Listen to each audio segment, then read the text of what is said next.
We've been holding on to these sleds for 2 years.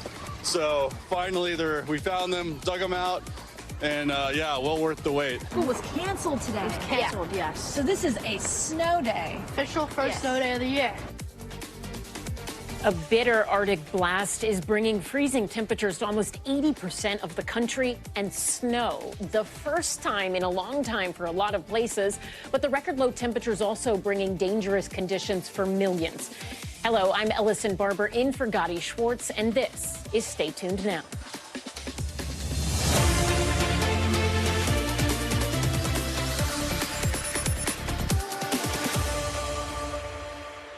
So right now, much of the country is dealing with temperatures that are as much as 50 degrees below normal. And when you add wind chills, things can become quite dangerous. The wind chill is taking temperatures in some parts of the country to below minus 30 degrees. It's why there are dozens of wind chill alerts in effect tonight.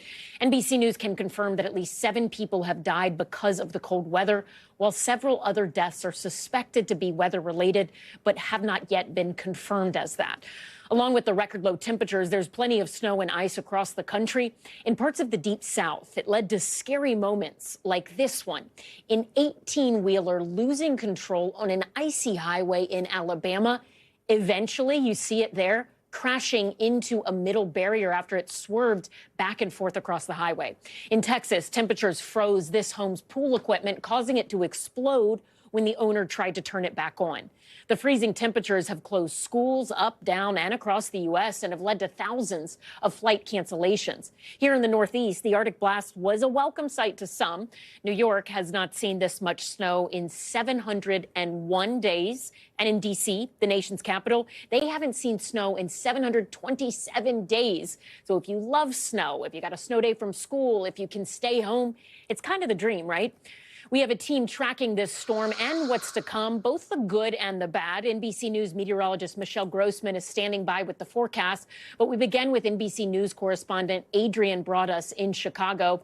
So, Adrian, let's start with some of the serious stuff, right? How are things? Snow is fun for some, especially kids, but extreme cold, the threats that come with it, they can be deadly. And local officials they're urging people to stay inside, right? Yeah, that is the warning. If you don't have to go outside, stay inside. If you have the luxury of working from home, take advantage. But believe it or not, we have seen people out and about. It's slow now, but earlier in the day, we saw people at restaurants, inside coffee shops, and we even saw some folks walking swiftly with shopping bags. We met one woman who moved to Chicago, Illinois recently, and she has friends in town visiting from Boston. They stepped outside, but it was not easy. Listen in. Trying to bundle up, but if it gets too cold, I'm probably just gonna stay in the house. It's hard to get around, when it's cold. It's hard to do stuff, especially because with automotives, not working when it's cold, so it's hard. So many challenges, from keeping your body warm, because if you are exposed in these extreme temperatures in your skin more than 5 to 10 minutes, it could lead to severe frostbite. And you heard the vehicle, or the gentleman there in his electric vehicle, waiting in line for hours because the battery in his electric vehicle died due to this extreme weather. Back to you. Adrian, I'm going to let you go as quickly as we can because I know it is cold and dangerous for you and your team as well. So thank you for shining a light on the reality of this weather. It's fun to look at, but it can be incredibly dangerous. What are we learning about people who have been killed or hurt so far because of the weather? Yeah, that is the toughest part of this entire story. We know at least 7 people have died, and that's because of weather-related injuries. In Wisconsin, a man was snow blowing his driveway, and investigators there say he lost his life. In Oregon, at least 2 deaths have been blamed on hypothermia. Also in that same area, 2 other deaths linked to falling trees that came down due to the heavy wind and ice. Adrian Broaddus, thank you so much. Please get warm. We appreciate it. Let's bring in NBC News meteorologist Michelle Grossman. So, Michelle, it's been winter storm after winter storm. How much more should people expect? Hi there, Ellison. Great to see you. Well, we're only 26 days in, so we have a lot of winter to go. And in fact, we're tracking our next cross-country storm. We're looking at really dangerous conditions in portions of the West over the next couple of days. We're going to see ice. We're going to see snow, measuring it in feet, and also some really heavy rain. This is what satellite radar looks like right now. You can already see that moisture moving into the west. Where you see the green, that's the rain. The blue is the snow, and the pink and purple, that is the ice falling. We still have snow falling in portions of the Northeast, too. That is moving out, but we're going to see lake effect snow, so I'll show you that in just a few minutes. But this is what satellite radar looks like, and we still have millions under a winter alerts. We're looking at 13 million people impacted by a winter weather watch, winter storm warning, ice storm warnings, also winter weather advisories. The winter storm warnings, that is in the pink, and we're looking at feet of snow in the Rockies, also the Cascades. So this is what it looks like: rain, wind, ice, causing big problems, especially in portions of Oregon. We're looking at heavy snow for the Cascades and also the northern Rockies. This is tomorrow. Then as we go throughout Thursday, we're looking at that snow quickly spreading into the central plains. We're going to get another shot of Arctic air in that area. So we're going to see temperatures plummeting once again. And we're going to see a new low pressure system emerging out of the southeast. That's important to know because as we get towards Friday, we're going to see these systems coming together. They're going to join forces, and we're going to see a repeat performance in the northeast, also the Midwest, with snow falling once again. It's going to be a lot like what we saw last night into today, with the snow falling into the mid-Atlantic. Showers and storms crossing the southeast. We had a tornado yesterday in portions of Florida. We're watching some stormy weather tonight in parts of Florida once again, and we're going to see that as we go towards Friday. So as far as the snowfall forecast, we're looking at a lot of it. Those brighter colors, the pinks, the purples, we're looking at feet of snow. That's again in the Rockies, also the Cascades. And we're looking at ice. That's going to slow us down on the roads. It could potentially bring some power outages as well, because it's going to bring trees down, limbs down, power lines down as well, and really cold too. And then we'll end it here with the rain, because we're looking at a lot of rain too along the West Coast. Where you see those darker colors, Ellison, that's where we're looking at the highest amounts of rain. Back to you. Michelle, when I was a kid growing up in Georgia, my dad, who lived in Marquette, Michigan, used to tell me, you don't really know what cold is. He is right. We appreciate your reporting. Adrian's as well. A good reminder to check on your neighbors. Michelle Grossman, thank you so much. Turning now to the 2024 election. Former President Donald Trump is campaigning in New Hampshire tonight, fresh off a record-breaking win in Iowa just 24 hours ago. Last night's results cementing his bid for a third Republican presidential nomination. To some, early numbers showed Trump won over 50% of the vote. Speaking at his rally in New Hampshire just moments ago, Trump bragged about his margin of victory. The largest margin of victory in GOP history. And the previous record, as you know, was 12 points, so we beat it by more than 30 points. We now have our eyes on a very special place. You know what that place is? New Hampshire. In the battle for second place right now, Florida Governor Ron DeSantis edged out former UN Ambassador Nikki Haley. While DeSantis defended his performance, Nikki Haley leveled attacks at the presumed frontrunners. But I can tell you, because of your support, in spite of all of that they threw at us, everyone against us, we've got our ticket punched out of Iowa. Trump and Biden both lack a vision for our country's future because both are consumed by the past, by investigations, by vendettas, by grievances. America deserves better. And after finishing at the bottom of the pack, entrepreneur Vivek Ramaswamy and former Arkansas Governor Asa Hutchinson suspended their campaigns. The remaining candidates are now making a final bid to voters in New Hampshire before the first primary contest of the year, set for next Tuesday. An average of polls tracking the candidates' popularity with Republican voters there showed Trump leading with 42% of the vote, followed by Haley with 31%, and DeSantis miles behind with only 6%. We should note the survey was conducted before the results of the Iowa caucuses. NBC News correspondent Dasha Burns joins us now from New Hampshire. She has been following the DeSantis campaign. It has been a strange post-caucus day. You know, normally, as soon as Iowa is over, all of the candidates flock to New Hampshire. Instead, you've got one in New York, one that went straight to South Carolina, and Nikki Haley, of course, did make her way straight to New Hampshire. But Florida Governor Ron DeSantis in South Carolina, as we were following him, was acting very much the victor, which is, of course, not the case. He did come in second place by quite a wide margin and edged out Nikki Haley just by a couple of points. I asked him in an exclusive interview, his first after Iowa, what he thought of those margins, whether those were margins he was comfortable with. Here's what he told me. So what I showed is, yes, we obviously came in second, but amongst the broader Republican electorate, I was viewed very favorably. I mean, like what we did in Iowa, we did make an impression with a lot of those folks. I had people come up to me saying, I love you, man. I'm going to do Trump this time and do you next time. Now, that's not what I wanted to hear, but being there, we did make an impression. And again, a curious anecdote to hear from someone who was trying to beat Donald Trump in the primary, telling me that a voter said he really likes him. He's going to vote for Trump, but hopes to vote for him then next time. Look, he made his way to South Carolina because this is part of the strategy for the DeSantis team. They say they're in it for the long haul. The way they see that path is make it through New Hampshire, survive this state where certainly Nikki Haley does have an advantage. She doesn't do that well with independent and moderate voters.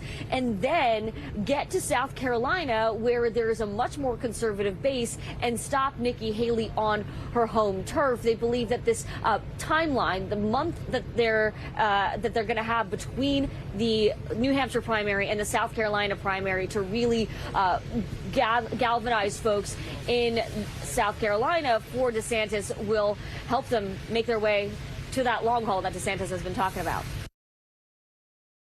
Dasha Burns, thank you.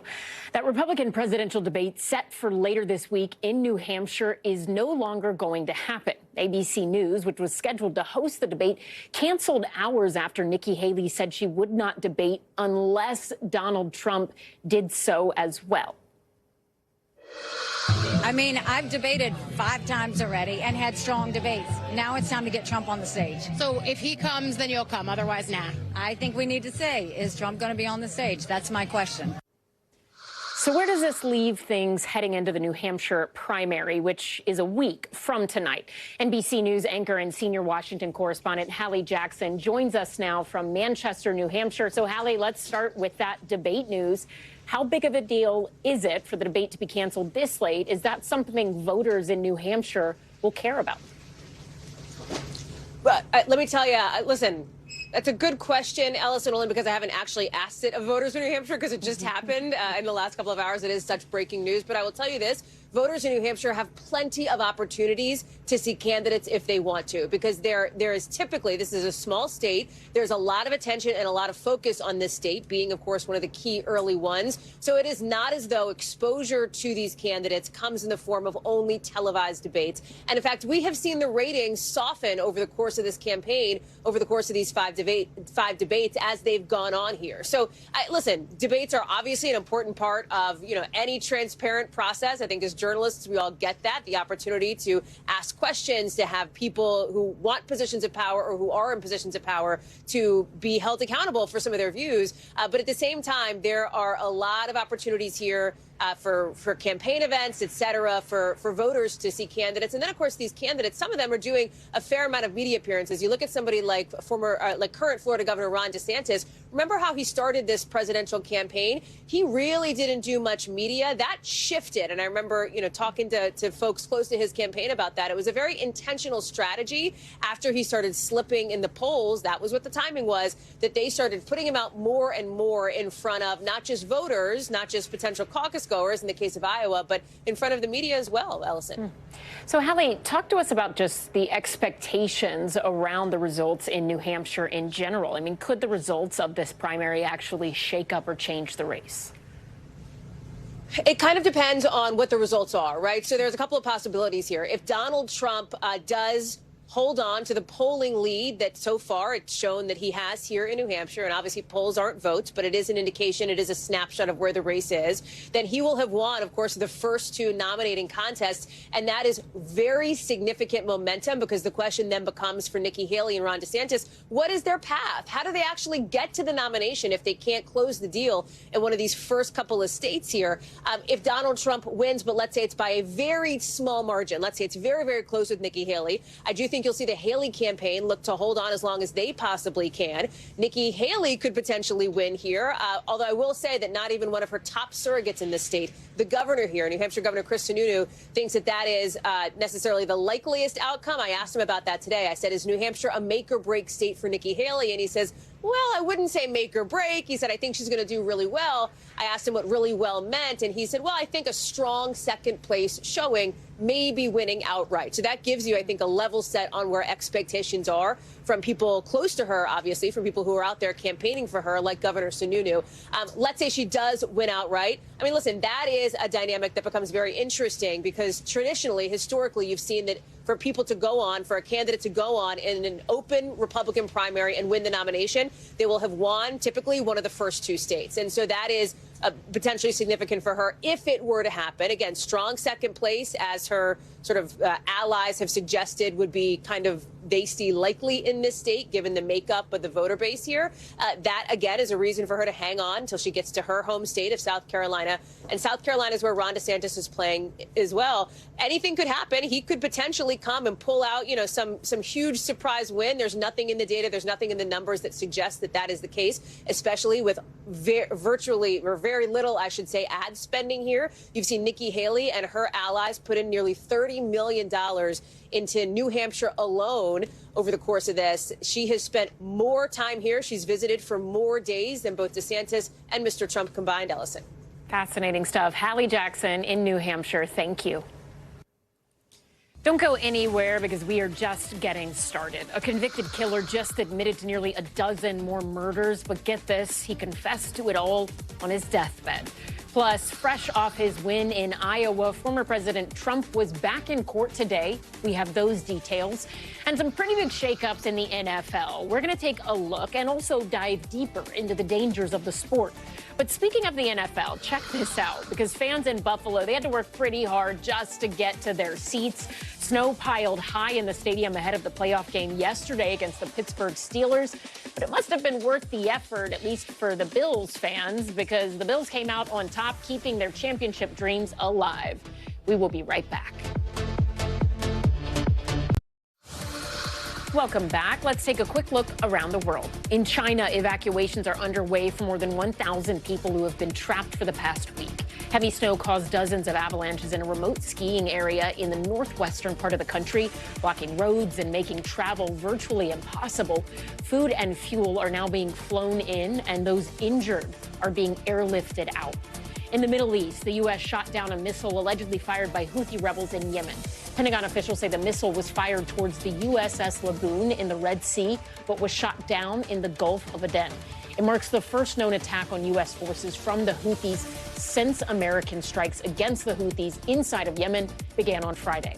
In Iceland, a volcano that erupted 2 times in less than a month seems to be easing. But despite this, the local paper dubbed yesterday a black day for the island.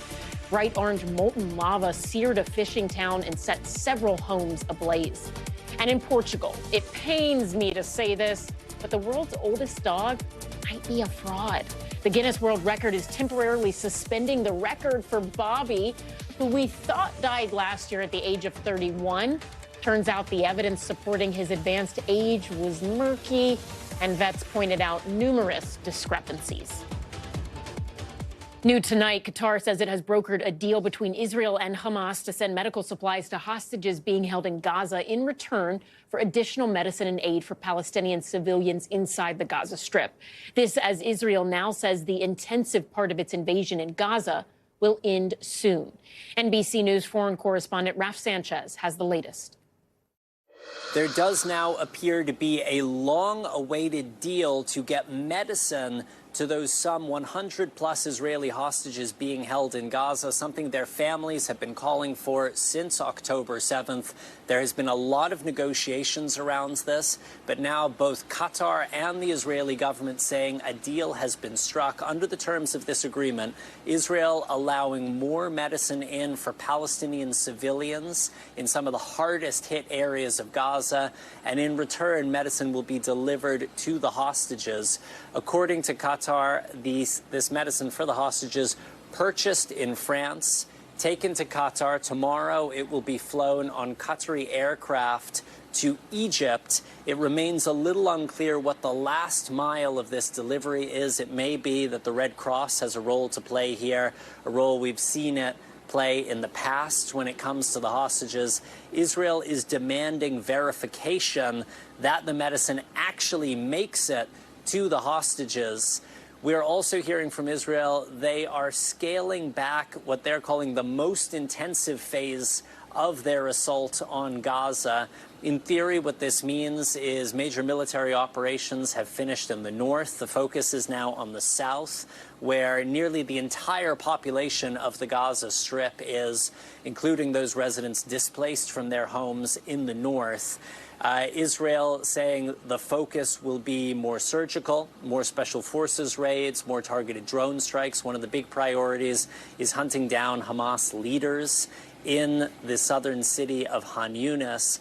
But I can tell you, our team on the ground in southern Gaza is saying they are still seeing very widespread Israeli bombing across the south. We are still seeing more than 100 Palestinians being killed every day, according to the health ministry in Gaza. And humanitarian organizations, including the UN, say the fighting is still so intense that they are not able to deliver food and other basics to Gazan civilians who badly, badly need it. So I can tell you, for people on the ground, it doesn't feel like de-escalation. Welcome back. Here are some of the stories happening out west that we're following. 4 people were killed after a hot air balloon crashed in Arizona over the weekend. There were 13 people in the balloon when it took off. 8 of them were skydivers who jumped off before the crash. The National Transportation Safety Board and authorities are investigating the cause. In Los Angeles, a driver was ejected from a moving RV and thrown onto the highway after it hit a center divider. The man was conscious and breathing when authorities arrived, then taken to the hospital where his condition is currently unknown. Investigators are looking into what exactly caused that crash. Also in Los Angeles, today a jury selection began for the trial of Rebecca Grossman, a wealthy socialite accused of killing 2 young brothers. It happened over 3 years ago. The 2 boys were walking through a crosswalk with their mother when prosecutors say Grossman was under the influence and hit and killed them. Among the charges Grossman faces include 2 counts of second-degree murder. If convicted, she could face up to 34 years in prison. The 60-year-old man accused of killing several women on Long Island is now charged with a 4th murder. It is the latest development in the case of the Gilgo Beach serial killer. NBC News correspondent Emily Ikeda has the details. The accused Gilgo Beach serial killer back in court today and facing another murder charge now in the death of Maureen Brannard Barnes, marking the last of the so-called Gilgo 4, sex workers allegedly killed by Rex Heuermann and later found near a desolate Long Island beach in 2010. I was only 7 years old when my mother was murdered. Brannard Barnes' daughter speaking out for the first time today. The indictment by the grand jury has brought hope for justice. The Suffolk County District Attorney says his office had been waiting for the results of cutting-edge nuclear DNA testing that shows a hair at the crime scene belonged to Heuermann's now estranged wife. Investigators got samples of Asa Ellerup's and her daughter's DNA through cans thrown out at their home and near a train station after trailing the daughter. The DA says both were out of town during all 4 of the killings. Nuclear DNA existed in the hair since they were first recovered in 2010. And now the science has caught up.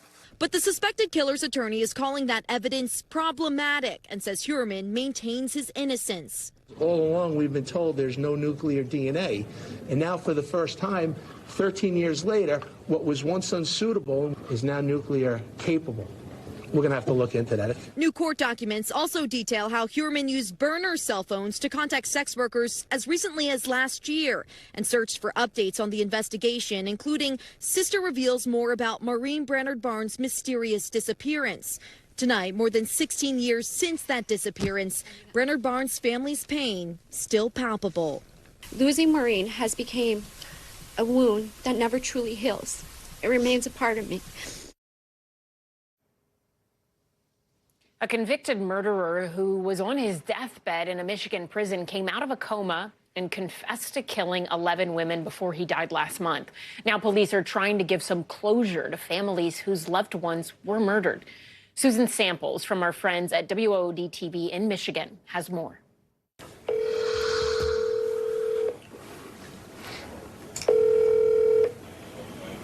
This is Tommy. Hey, Tommy. Andy Hines, Detective Sergeant with the Kent County Sheriff's Office. On the other end of the line, a son who's been waiting 28 years for this call to finally know the face of the monster who took his mom away. Unfortunately, he did disclose to us some details where we believe he's responsible for your mom's murder. Tommy Dennis was just 7 years old when his mom, Kathleen Dennis, known for her laughter and bubbly spirit, traveled with her sister from their hometown in Nebraska to work Division Avenue in Grand Rapids Red Light District. That's where police are now confident that she crossed paths with serial killer Gary Artman. Oh, wow. Yeah, we're still working, Tommy, on several other cases in the Grand Rapids area around the same time. We believe he could be linked to many more. Over 3 years in the mid-90s, 17 moms, sisters, wives, most working in the sex industry, were found murdered in and around Grand Rapids. 4 of them, including Kathleen Dennis, vanished, never to be seen again. For nearly 3 decades, there were no answers until forensic genetic genealogists, using suspect DNA from the 1996 murder of Sharon Hammock, identified Gary Artman as Hammock's killer. But all these other murders, they're idiots. Your detectives right there, excuse my language, are idiots.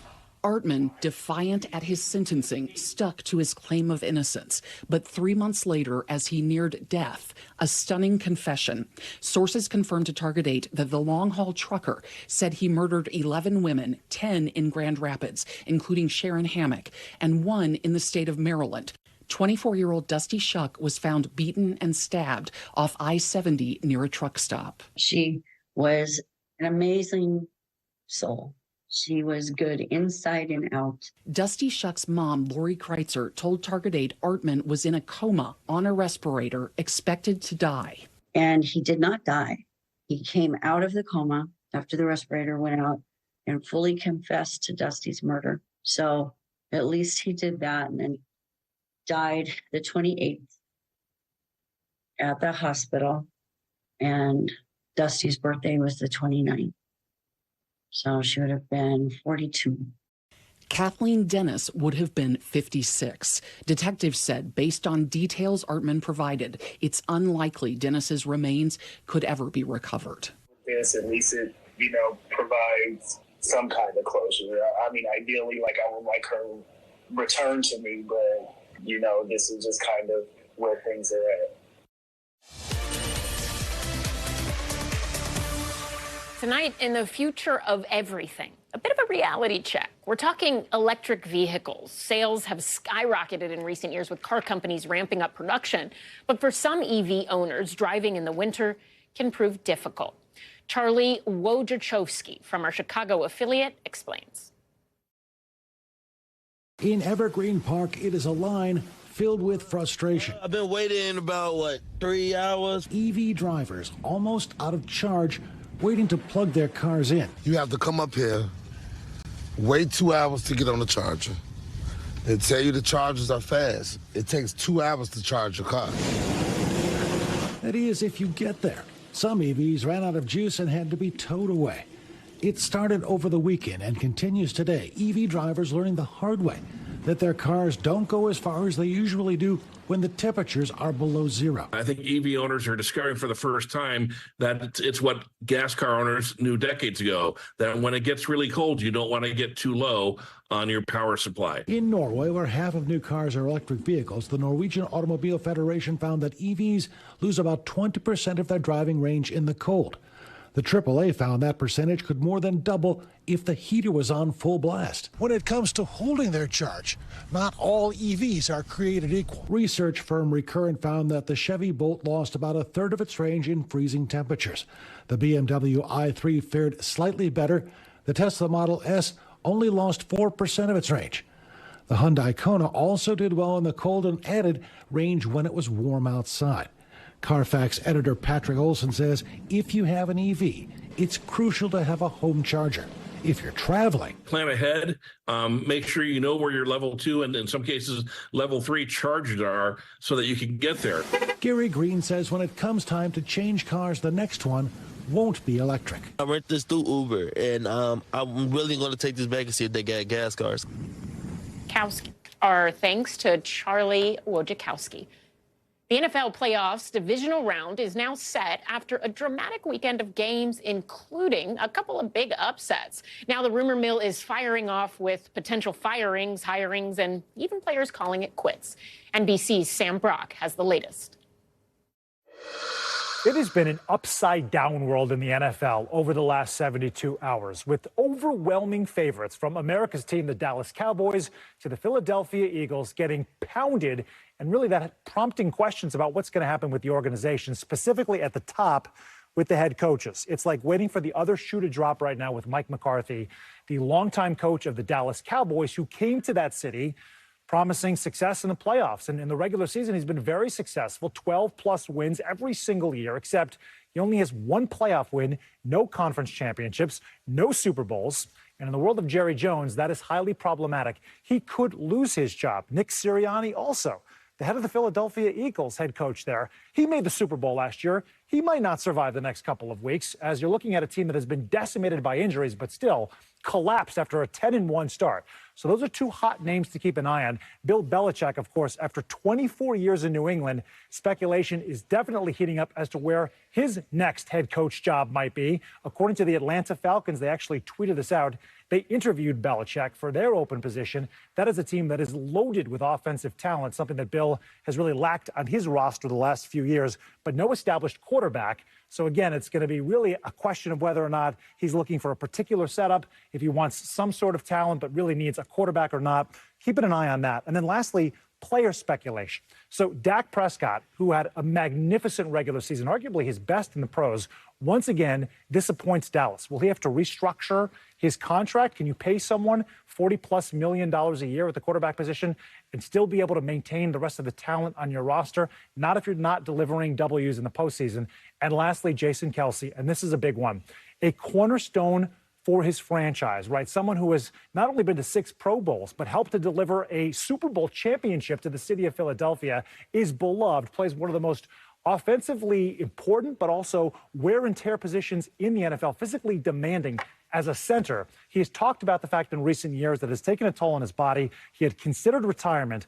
Well, this is not confirmed at this point, but there is at least one media outlet reporting, ESPN right now, that according to their sources, he told teammates in the locker room he is going to retire. It has been just too much an accumulation of injuries. Will that prove to be the fact? Fact of the matter, we don't know at this point. But, man, that would be a legend of the game retiring after the season if it's true. That is the latest on the NFL. And who knows what comes next. I'm Sam Brock in Miami. Back to you. That does it for us tonight. I'm Ellison Barber. We will see you tomorrow. But until then, stay tuned now. Thanks for watching. Stay updated about breaking news and top stories on the NBC News app or follow us on social media.